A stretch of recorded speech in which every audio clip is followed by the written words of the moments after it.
आज आपण गावाकडच्या पद्धतीने साधी सिंपल अशी अंडा करी केलेली आहे। जरी ही अंडा करी गावाकडची असली तरी एखाद्या हॉटेलपेक्षा कमी नाही आहे। तर या अंडा करी सोबत तुम्ही मस्त जीरा राईस खाऊ शकता किंवा नान खाऊ शकता, तंदुरी रोटी खाऊ शकता। नमस्कार मैत्रिणींनो, स्वागत आहे तुमचं पुष्पा पाटील किचन मध्ये। आज आपल्याला मस्त अशी चमचमीत अंडा करी करायची आहे, तीही गावरान पद्धतीने। गावरान पद्धतीने जरी असली तरी एखाद्या हॉटेलपेक्षा कमी नसते ही अंडा करी। तुम्ही सुद्धा नक्की करून बघा। लगेच रेसिपीला सुरुवात करू। अंडा करी करण्यासाठी मी इथे 6 अंडे उकडून घेतलेली आहेत आणि त्यांची साल काढून घेतली। अंड्यांची व्यवस्थित अशी साल निघावी म्हणून अंडी उकडताना पाण्यामध्ये थोडंसं मीठ घाला।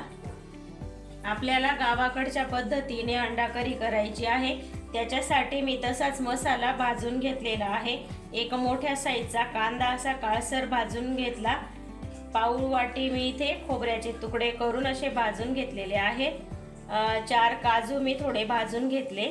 1 चमच तीळ भाजून घेतलेली आहे आणि अर्धा इंच आलं, 9-10 लसूण पाकळ्या आपल्याला लागणार आहेत। हा भाजून घेतलेला मसाला आता आपल्याला दळून घ्यायचा आहे मिक्सर मधून।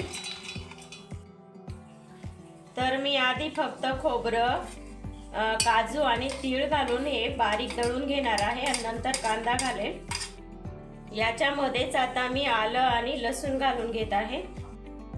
पाणी न घालता हे असं दळून घेतलेलं आहे। असं दळून घेतलं ना तर हे पहिले छान असं बारीक होऊन जातं।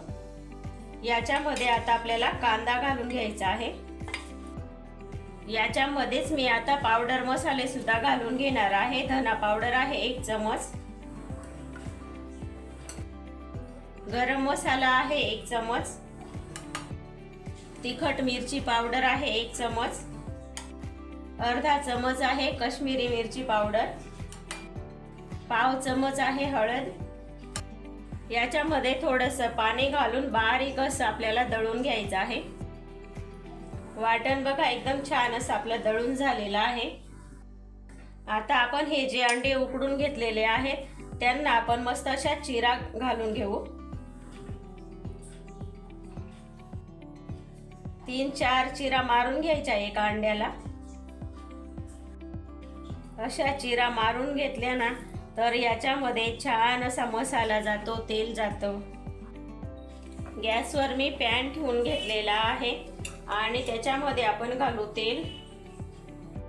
2 पळी तेल घालून घेतलं। आता या तेलामध्ये आपल्याला अंडी टाकून घ्यायची आहेत। हे अंडे आपल्याला अंड्यांवरती थोडेसे हलके हलके डाग येईपर्यंत परतवून घ्यायचे आहेत। अंडी बघा असे फिरवत फिरवत मी मस्त असे परतवून घेतले। मस्त असे हलके हलके डाग आलेले आहेत, आता काढून घेऊ।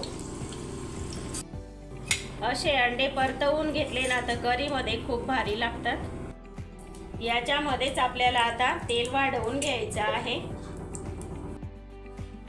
तेल गरम झालेलं आहे। याच्यामध्येच आपण आता जो मसाला करून घेतलेला होता आधी तो घालून घेऊ। हा मसाला आता छान असं तेल सुटेपर्यंत परतवून घ्यायचा आहे। मसाला बघा तेल सुटेपर्यंत छान परतला गेलेला आहे। मिक्सरच्या भांड्यामध्ये थोडंसं पाणी घालून घेतलेलं आहे, ते इथे टाकून घेऊ आपण। थोडंसं व्यवस्थित असं मिक्स करून घ्यायचं आहे।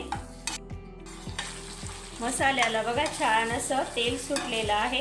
याच्यामध्ये आपण आता हे अंडे घालून घेऊ। अंडे मसाल्यामध्ये व्यवस्थित असे मिक्स करून घ्यायचे आहेत। अंडे बघा व्यवस्थित असे मिक्स करून घेतले आणि खूप छान असा सुगंध येत आहे। तुम्हाला ही करी कितपत पातळ घट्ट ठेवायची आहे त्या अंदाजाने पाणी घालून घ्यायचं आहे। करी म्हटलं म्हणजे ती घट्टसरच असते, जास्त पातळ राहत नाही। तर मी आता याच्यामध्ये थोडंसंच पाणी घालून घेणार आहे। ही करी आपण आता 2-3 मिनिटं छान अशी उकळवून घेऊ। बघा किती एकसंध अशी आपली ही ग्रेव्ही तयार झालेली आहे। मी याच्यामध्ये 4 काजू घातले होते म्हणून छान अशी करी झालेली आहे। तुम्हाला जर काजू घालायचे नसतील ना तर थोडंसं डाळीचं पीठ घातलं तरी चालेल। या करीमध्ये आता आपण चवीनुसार मीठ घालून घेऊ। 2 मिनिटं छान अशी उकळवून घेऊ। 2-3 मिनिटं करी छान उकळवून घेतली आणि बघा किती छान अशी आपली ही करी झालेली आहे। याच्यावरती आता आपण बारीक चिरलेली कोथिंबीर घालू आणि मस्त आता गरम गरम खायला घ्यायची आहे। गॅस करायचा आहे बंद। एकदम छान अशी आपली ही करी दिसत आहे। तयार आहे आपली मस्त अशी गावाकडच्या पद्धतीची अंडा करी। तुम्हाला ही साधी सिंपल रेसिपी आवडली असेल तर लाईक, शेअर, सबस्क्राईब करायला विसरू नका। धन्यवाद।